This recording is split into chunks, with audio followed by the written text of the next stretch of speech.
दिल्ली के कई इलाकों में लोग बूंद बूंद पानी के लिए तरस रहे हैं। पानी का टैंकर पहुंचते ही लोग पानी भरने के लिए मानो टूट पड़ते हैं। दिल्ली में जारी इस जल संकट को लेकर सियासत भी तेज है।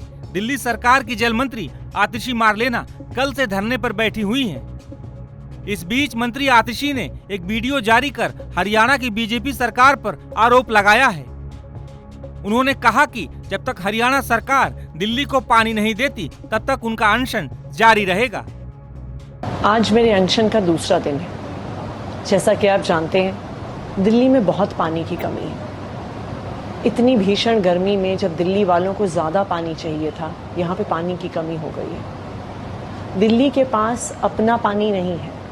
दिल्ली में जो सारा पानी आता है वो पड़ोसी राज्यों से आता है। दिल्ली में कुल 1005 MGD पानी आता है जो दिल्ली के घरों में जाता है। इसमें से 613 MGD पानी हरियाणा से आता है। लेकिन पिछले कई हफ्तों से लगातार हरियाणा सिर्फ 513 MGD पानी भेज रहा है। यानी 100 MGD पानी, 100 मिलियन गैलन प्रतिदिन पानी कम भेज रहा है। 1 MGD यानी 1 मिलियन गैलन पानी 28,500 लोगों को पानी देता है। यानी अगर हरियाणा 100 मिलियन गैलन पानी कम दे रहा है तो 28 लाख से ज़्यादा दिल्ली वालों को पानी नहीं मिल रहा। 28 लाख दिल्ली वाले बूंद बूंद पानी के लिए तरस रहे हैं। मैंने हर संभव रास्ता अपना के देख लिया, लेकिन जब किसी भी रास्ते से हरियाणा सरकार पानी देने को तैयार नहीं हुई तो मेरे पास अनशन पे बैठने के अलावा कोई रास्ता नहीं था। हालांकि आतिशी के इस दावे पर कांग्रेस ने ही सवाल खड़े कर दिए हैं। कांग्रेस नेता हारून यूसुफ ने कहा कि जब सरकार ही धरने पर बैठ जाएगी तो इस समस्या का समाधान कैसे होगा। इसके साथ ही उन्होंने दिल्ली की आम आदमी पार्टी सरकार पर कई सवाल खड़े किए। सवाल इस बात का है, बहुत सारे ऐसे सवालात जो हमसे भी पूछे गए, शीला जी की सरकार थी, बार बार टैंकर माफिया, ये तमाम चीज़ें आज क्यों नहीं ठीक करा पाई। उन्होंने कहा था टैंकर माफिया की वजह से जल संकट है, वरना पानी की कोई कमी नहीं है दिल्ली में। मैं आपको बताऊं, दिल्ली के अंदर गरीब से गरीब आदमी झुग्गी में एक वो जो मयूर जग होता है वो खरीदता है, क्योंकि अगर वो वाला पानी पिला दे जो आ रहा है तो वो उसके बच्चे जो हैं गैस्ट्रोएंटाइटिस के शिकार हो जाएंगे।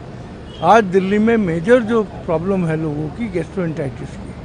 अब ब्लेम गेम करने से ये सरकारें अगर धरने पे बैठेंगी तो सरकार कौन सा काम करे। हमारे दौर में बहुत सारे ऐसे मौके आए जो मुख्तलिफ उसमें जो है ऐसे हालात पैदा हुए, लेकिन उनको बातचीत करके नेगोशिएशन से, LG हमारे नहीं थे दिल्ली में जो विजय कपूर थे, लेकिन बहुत सारे मसले हल करते थे।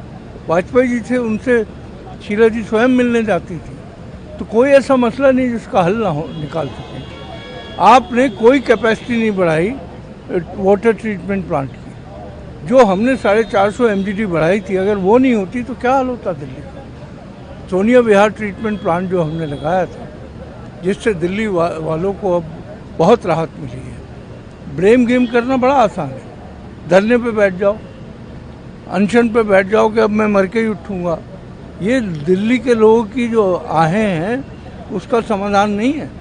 आप किसी भी झुग्गी झोपड़ी गरीब आदमी के पास जाके मिल लें, पानी से त्राई त्राई कर रहा है। वहीं आतिशी के धरने को लेकर केंद्रीय मंत्री और बीजेपी नेता रवनीत सिंह बिट्टू ने भी निशाना साधा है।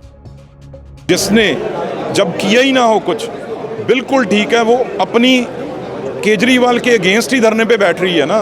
वो बोलने को कुछ हो, लेकिन वो धरने पे बैठ रही है, इसका मतलब वो अपनी सरकार के अगेंस्ट धरने पे बैठ रही है। अरे पानी जिम्मेवारी किसकी थी? हरियाणा की जिम्मेवारी पे डाल रही है। वो तो किसी की जिम्मेवारी डालेगी, पर इसका मतलब वो फेल हुए हैं, नाकाम हुए हैं। उनको बिल्कुल इस पद से पीछे हट जाना चाहिए। अब ड्रामा कर रही है, अगर वो धरने पे बैठेगी तो वो इसका मतलब अपनी गवर्नमेंट और केजरीवाल के खिलाफ बैठ रही है। बता दें कि दिल्ली में करीब 28 लाख लोग जल संकट का सामना कर रहे हैं। एक एक बूंद पानी के लिए तरस रहे हैं। टाइम्स नाउ नव भारत डिजिटल की रिपोर्ट।